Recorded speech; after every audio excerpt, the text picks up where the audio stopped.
So విద్య ఒకసారి వానికి ఇస్తే వాడి జీవితాంతం బతాడు, వాని తరతరాలు బతాయి తెలివితోనే.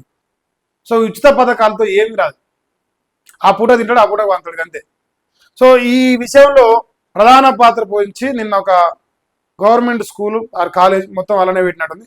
చాలా కోట్ల రూపాయలతో మరి డెవలప్మెంట్ చేసిండు కోమరెడ్డి వెంకరెడ్డి. శబాష్. ఈ విషయంలో అసలు కాంప్రమైజ్ అయ్యేలేదు.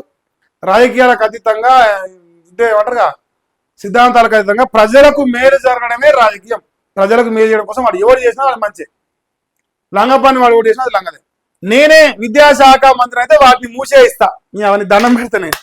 నువ్వు నీ మంత్రి పదవి కావాలి, నీ పోరాటం చేస్తా. వెంకటన్నా నువ్వు ప్రైవేటు బళ్ళు మూసేపిస్తా, లేదు దళారులను మూసేపిస్తా.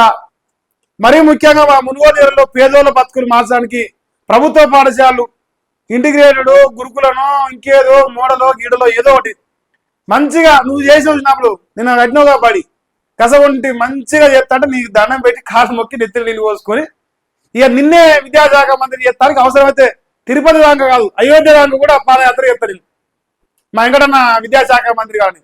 నీ తమ్ముడు దొంగ ఏతులకు మంత్రి విద్యాశాఖ మంత్రి లంగలు తీసుకొచ్చుకొని బళ్ళు ప్రైవేటు బళ్ళను మోసే దొంగ నా కొడుకుని మేపుతాను.